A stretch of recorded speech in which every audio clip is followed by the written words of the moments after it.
உலக தமிழ் மக்களுக்கு வணக்கம். எப்படி இருக்கிறீங்க? நல்லா இருக்கிறீங்களா? ஈழத்தில் தமிழர்கள் கொத்து கொத்தாக சாகும்போது இந்த திராவிட கம்யூனிட்டிகள் என்ன பண்ணிட்டு இருந்தாங்க? எந்த இதுக்கு சப்போர்ட் பண்ணிட்டு இருந்தாங்க? தமிழர்கள் இத்தனை பேர் கொத்து கொத்தாக சாகும்போது, இனத்தை அழிக்கும்போது நீ ஒன்றும் வாயை திறக்கலை.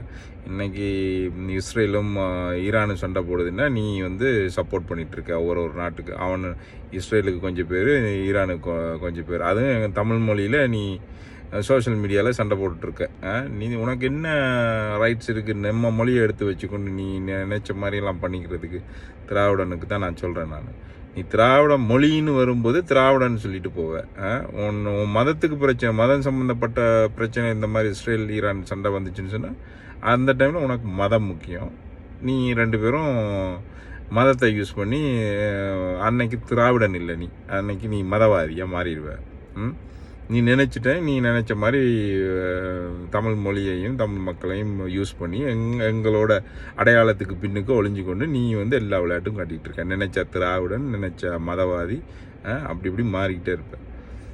தமிழ் தேசியவாதிகள், தமிழ் மக்களை நீங்கள் இதில் போய் மாட்டிக்காங்க. சரியா? நம்ம இஸ்ரேலுக்கும் சப்போர்ட் பண்ண தேவையில்ல, ஈரானுக்கும் சப்போர்ட் பண்ண தேவையில்ல, அமெரிக்காவுக்கும் சப்போர்ட் பண்ண தேவையில்ல. இவங்கெல்லாம் அண்ணன் தம்பி. இஸ்ரேல் யூதர்கள் அவங்களோட அப்பான்னு வச்சுக்கிட்டா அவங்க அப்பானுக்கு 2 பசங்க. அதில் ஒன்று கிறிஸ்டியனும் ஒன்று முஸ்லீமும். இது அவங்க ஒரே ஃபேமிலி. அவங்க அடிச்சுப்பாங்க, அவங்க மதத்துக்காண்டி தான் அடிச்சுக்கிறாங்க. அடிச்சுக்கிட்டு ஏதோ பண்ணுறாங்க. அது நம்மளுக்கு தேவையில்லை. மக்கள் சாகுறாங்க, அதுக்கு மட்டும் நாங்கள் அனுதாபம் தெரிவித்து கொள்ளலாமே தவிர மற்றபடி எதுக்கு சப்போர்ட்டுன்னு நாங்கள் போக தேவையில்லை. தமிழர்களுக்கு தேவையில்லாத விஷயம் அது போய் சப்போர்ட் பண்ணுறது. ஏன்னா நம்மளை அழித்து கொட்டும்போது அவங்க என்ன பண்ணிகிட்டு இருந்தாங்க? இதே திராவிட கூட்டம் சோஷியல் மீடியாவில் எதுக்கு சப்போர்ட் பண்ணிகிட்டு இருந்துச்சு?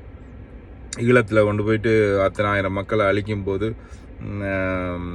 22 நாடு, அதில் ஈரானும் இருந்துச்சு, இஸ்ரேல் விமானிகளும் இருந்தாங்க. எல்லாரும் சேர்ந்து தான் அவங்க அழிச்சானுங்க.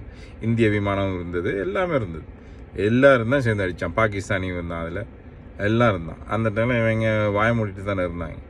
ஸோ அதனால் நம்ம பார்க்காத ஓர் இல்லை இங்கே. இவங்க சப்போர்ட் பண்ணிவிட்டு அடிச்சுக்கிட்டு இருக்கிறதுக்கு அந்த இதுகளெல்லாம் நம்மளுக்கு தேவையில்லை. தமிழர்கள் இந்த விஷயத்தில் சோஷியல் மீடியாவில் போய் மாட்டிக்கொள்ளாங்க. ஸோ ஈரானோ ஈராக்கோ அதெல்லாம் நம்மளுக்கு தேவையில்லை. நம்மளுக்கே 1008 பிரச்சனை இருக்குது. நம்ம இனத்தை திருப்பி கொண்டு வர்ற பிரச்சனை இருக்குது. ஸோ அதிலெல்லாம் போகிறதுல இந்த தமிழ் மொழிக்கு பின்னுக்கு ஒளிஞ்சு கொண்டு நீ திராவிட கூட்டம், உனக்கு தான் சொல்கிறேன், நீ டபுள் கேம் பண்ணிகிட்டு இருக்க. மொழின்னு வந்தால் திராவிடன்னு சொல்லுவேன். இந்த மாதிரி மத பிரச்சனைனா நீ மதவாதியாக மாறிடுவேன். சரியா? இதெல்லாம் வச்சுக்காத இந்த விளையாட்டெல்லாம். நீ அதுதான் ஒன்று அழிக்கணும்னு நாங்கள் நினைக்கிறோம், திராவிட கூட்டத்தை.